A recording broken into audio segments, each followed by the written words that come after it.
Have you ever noticed that when you go to the kitchen, when you go to a certain room, it automatically causes you to perform a certain behavior?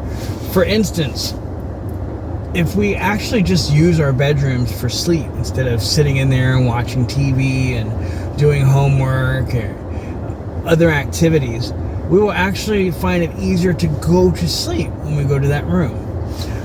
When we go to the kitchen, do you find yourself actually opening up a cabinet and grabbing a snack, or opening up the fridge and looking for something to eat when you're not even really hungry? You just walked into the room and this is a behavior that suddenly happens. It's a subconscious behavior. It's unconscious. We don't even really think about it. If we're not paying attention to it, we will perform this action. It's the same reason why people go to rehab or go to jail, and then when they get released from jail or rehab, they go back to the environment that they came from with the addiction or behavior and find themselves falling back into the same destructive behaviors or habits that they had prior to going to rehab or to jail.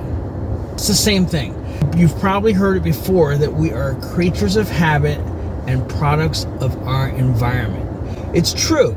It's the reason why my grandmother didn't want me to hang out with certain kids that stayed out late at night or did certain things. It's because those habits will rub off on us. You show me the 5 people you hang around, and I'll tell you a little bit about yourself. Okay?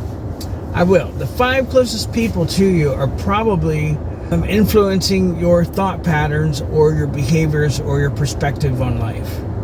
Another thing I can bring up is that dogs. I have 2 dogs.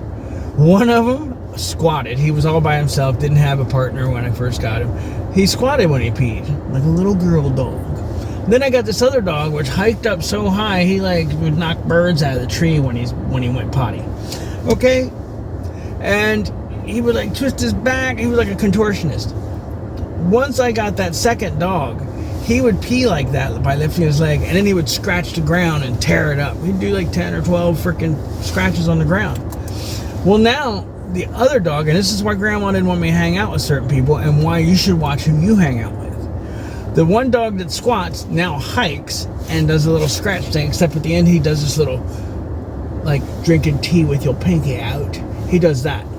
And the other dog now squats sometimes. Behaviors of others will influence our behaviors, whether we realize it or not. Same thing with you. You grew up, and someone might have told you that, hey, you're just like your parents. And you look at them and you don't want to be anything like your parents, but it's the truth. It's the truth. You get a little bit irritated about it, but it is definitely the truth. We picked up these behaviors subconsciously because monkey see, monkey do. It's also the same reason, it's also the same reason why we tend to drive reckless sometimes or not so safe.